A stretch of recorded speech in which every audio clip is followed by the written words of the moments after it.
नाज़रीन, मध्य प्रदेश से हमने आपको खबर बताई थी जहां 27% ओबीसी रिजर्वेशन के मामले को लेकर जबलपुर हाईकोर्ट में आज समाअत होना है। सीधे रुख करेंगे हमारे साथी मेहताब आलम का।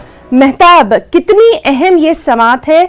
63 अर्जियां दाखिल की गई हैं और सबसे अहम बात ये कि हर पार्टी के अपने अपने सियासी अगराज़ व मकासद हैं।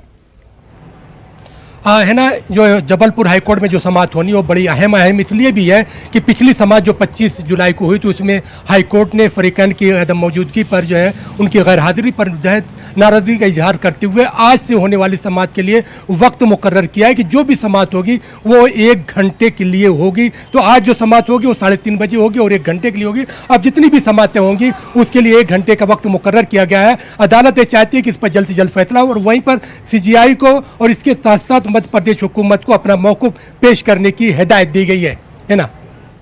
साथ ही साथ आपसे जानना चाहेंगे सियासी पार्टियों का क्या कुछ इसमें रुख आपने अभी तक देखा है?